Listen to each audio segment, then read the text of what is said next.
Graça e paz, queridos, é um prazer estar falando com vocês. Eu sou Márcio Carvalho e hoje passando aqui para compartilhar com vocês que são pais de crianças, de adolescentes, de jovens, com a proposta de que juntos sejamos edificados pela palavra e possamos crescer na graça e do conhecimento do Senhor.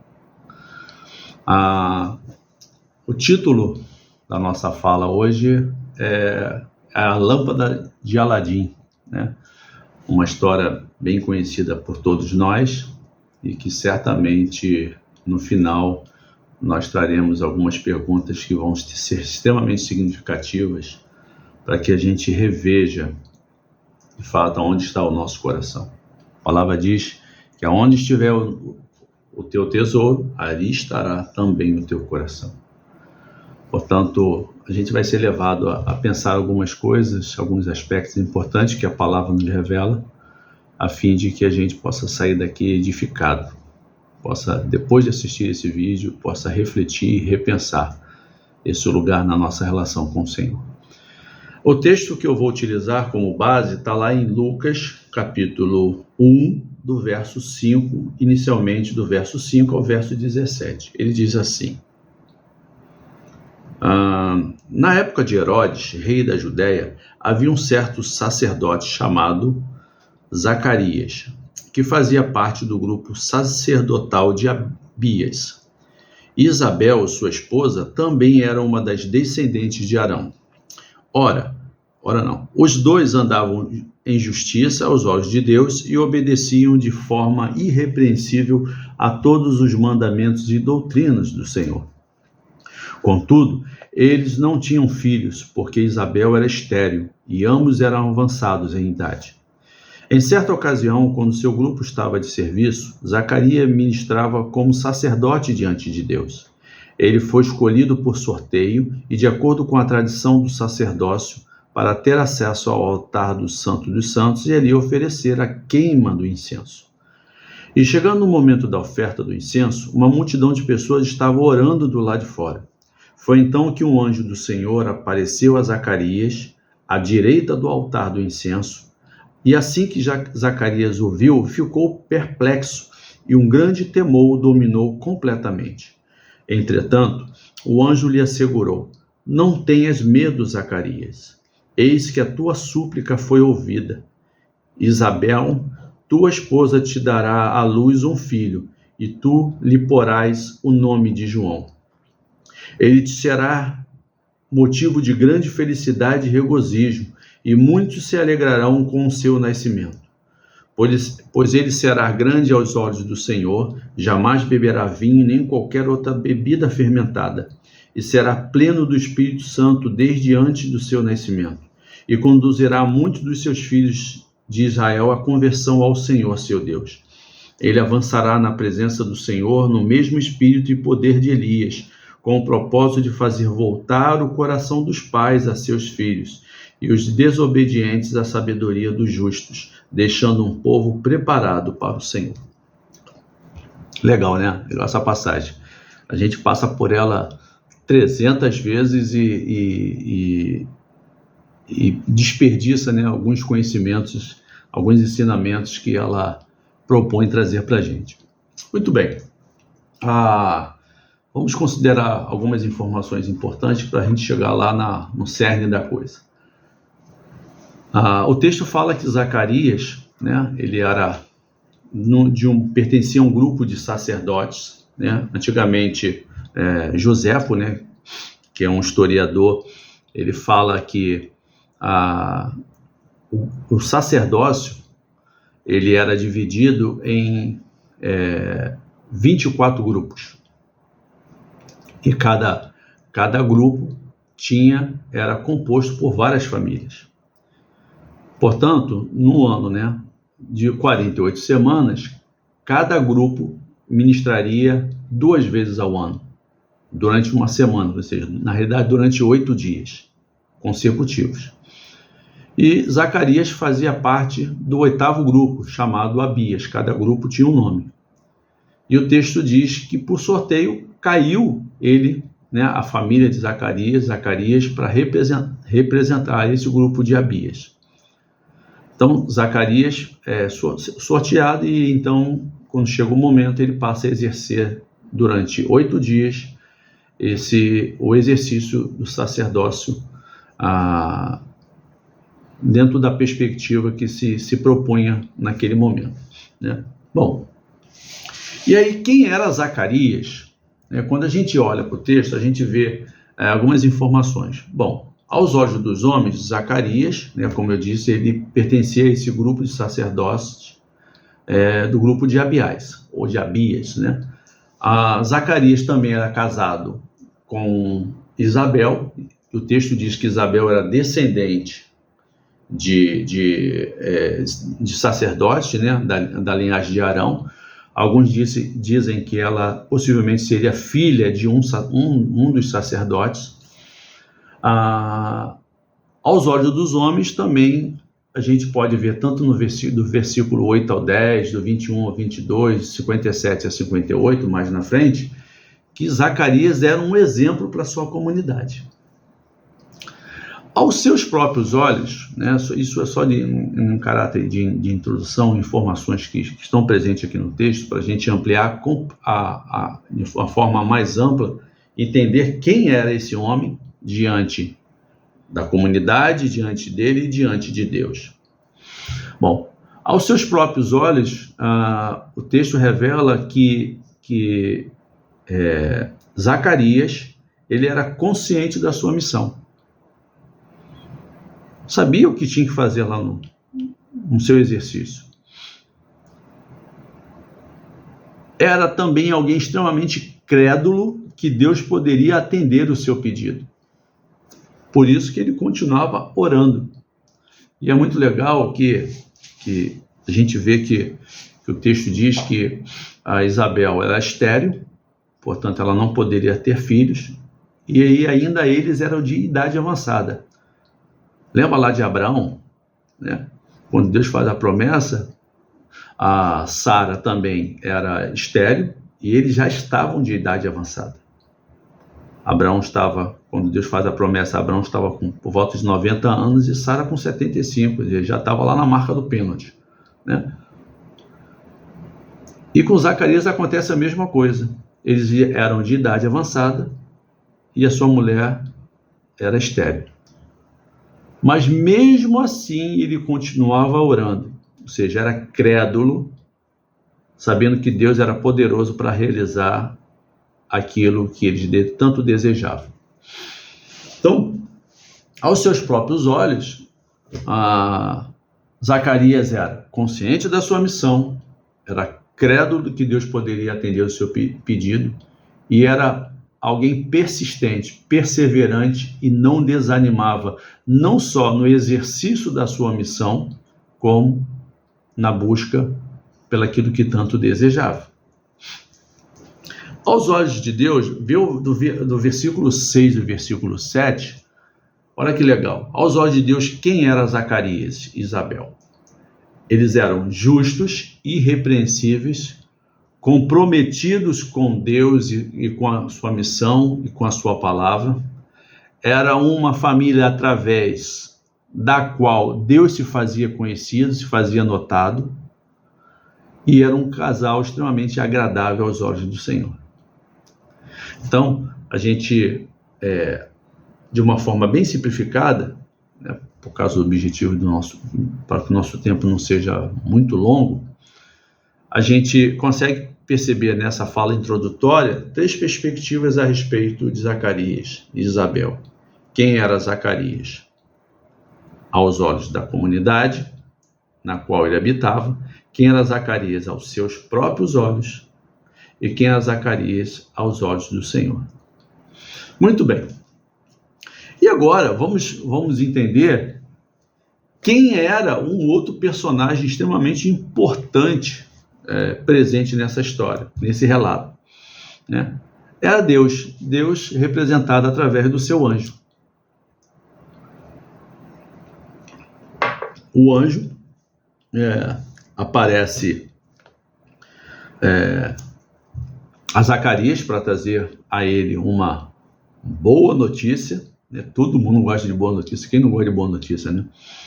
Por isso que geralmente quando as pessoas, tem uma notícia boa e uma notícia ruim, qual você quer primeiro? A gente quer sempre a ruim primeiro, porque aí a boa dá aquela suavizada, né? A gente escuta a ruim, toma aquele baque, né? Já começa a se preocupar, ver como é que vai fazer. Agora quando vem a boa já dá aquela refrescada, né? Então Deus também se fez manifesto ali através do seu anjo. E quem era Deus naquela ocasião?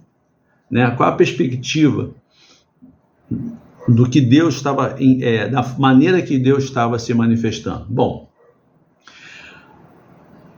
a gente entende que Zacarias era um homem de oração, era um homem comprometido com Deus, com a sua palavra, com a sua missão, independentemente do seu pedido aí não ter sido atendido, do desejo do coração de um filho não ter sido atendido, ele permanecia fiel ao seu compromisso, à sua missão, e isso não o impediu de continuar, apesar daquilo que os seus olhos mostravam. Mas ele também entende que a partir do momento em que o anjo aparece para revelar a ele, revela o que revelou, a gente consegue entender que Deus é aquele que se manifesta quando quiser, da forma que quiser, se quiser, revelando aquilo que ele julga ser importante para um determinado propósito. Portanto, a revelação de Deus, ela não é dada simplesmente para ter alguma coisa para dizer. A revelação, ela é sempre dada com um propósito, né?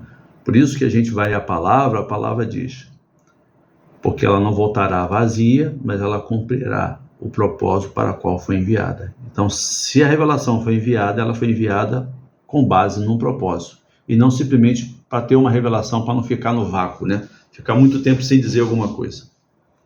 Então, a gente já conheceu um pouquinho sobre Zacarias e Isabel, a gente conheceu um pouquinho sobre a comunidade, como a comunidade via esse homem, né? A gente vai lá nos versículos 57, 58, né? Como eles se alegraram, né? Como eles ficaram perplexos com tudo aquilo que acontecia, eles ficaram perplexos depois de Deus ter manifesto, ter revelado tudo que revelou a eles, e eles se perguntaram: o que será desse homem, a partir de tudo isso que aconteceu? Então essa família, ela já é vista de uma forma diferente por causa da sua maneira de se relacionar com esse Deus. Então Deus se revela quando quiser, da maneira que quiser, se quiser, naquilo que quiser, com um propósito. Quem é Deus também para ele naquele momento? A gente pode entender isso a partir do texto. Deus é aquele que não está alheio ao nosso serviço prestado. Mas não é prestado simplesmente para como estivesse prestando um serviço para a igreja, para alguém. É aquele serviço prestado com a motivação correta, como se fosse para o Senhor. Portanto, se você trabalha na empresa, faça o melhor como se fosse para o Senhor. Não é isso que a palavra ensina? Como quando você cuida dos seus filhos, cuide deles como se fosse para o Senhor. Tudo é para Ele. Então, sendo para Ele, Deus não está alheio, porque a motivação está correta, Deus não está alheio ao serviço que a gente presta. Deus está atento às nossas obras, aquilo que a gente está produzindo, não pela nossa capacidade, mas aquilo que nós estamos produzindo por causa daquilo que de Cristo em nós foi formado. Então vai produzindo uma fé que ela vai se desenvolvendo, ela vai se aperfeiçoando. Isso não é grau, isso é aperfeiçoamento, é um movimento contínuo de desenvolvimento, né? Porque quando a gente vai ao texto lá de 1 João, se não me engano, capítulo 4, verso 12, vai dizendo: ninguém jamais viu a Deus. Se nós amamos uns aos outros, o seu amor permanece em nós, e ele em nós é aperfeiçoado. Como é que a gente aperfeiçoa o amor? Amando. É na prática do amor. Mas é o amor do sentimento? Não, amor baseado na escolha, amor baseado na graça. É tratar o outro de forma amorosa, mesmo que ele não mereça. Porque é assim que Cristo tratou a sua igreja. Não pelo mérito nem pelo demérito, mas com graça. Então, a essas nossas ações, que estão sendo vistas por Deus, elas vão ser recompensadas.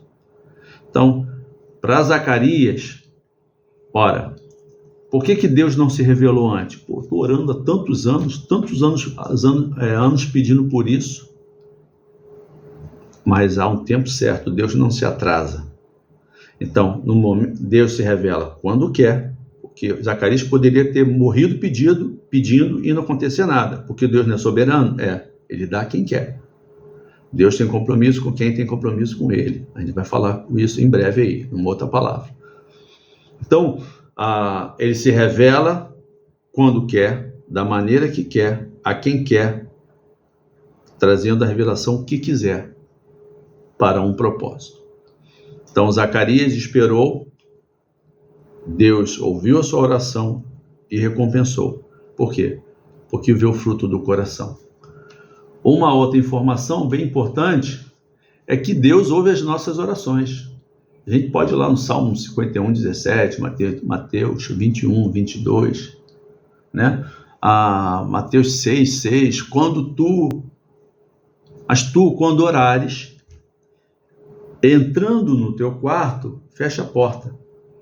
E ora a teu pai que está em secreto, e teu pai que vê o que é secreto, que está no coração, te recompensará. Claro, gente, só entra lá no quarto para orar quem é verdadeiro. O personagem fica do lado de fora. Porque o personagem é aquele que quer parecer ser. Como a gente sabe que diante de Deus não dá para parecer ser, porque ele nos enxerga muito além do que a gente consegue mesmo se enxergar, portanto, não é possível que o personagem entre para orar.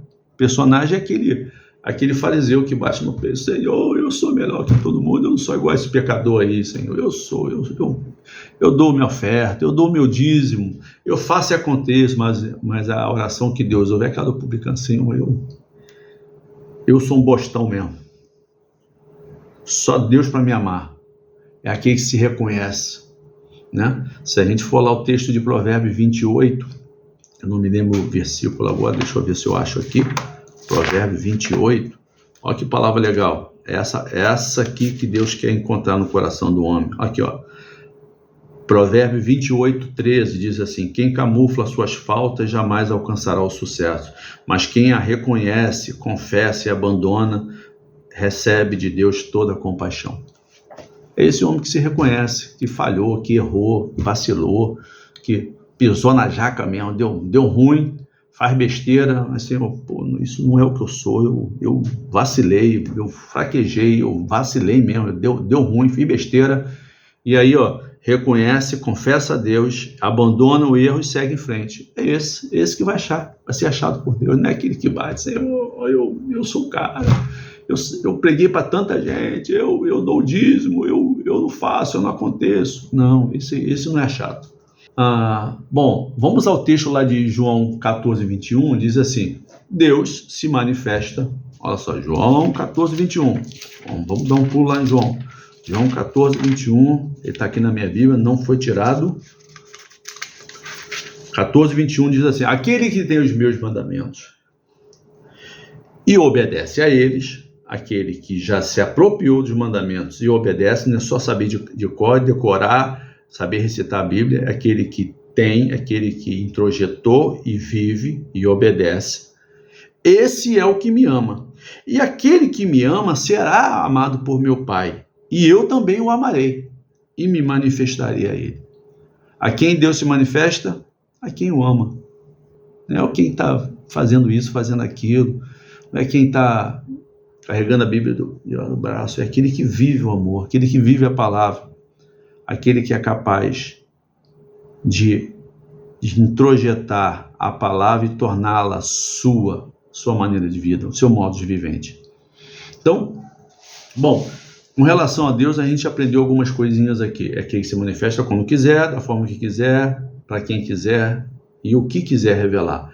É aquele que não está alheio aos nossos serviços prestados, é aquele que ouve as nossas orações e é aquele que se revela àqueles que de fato o amam.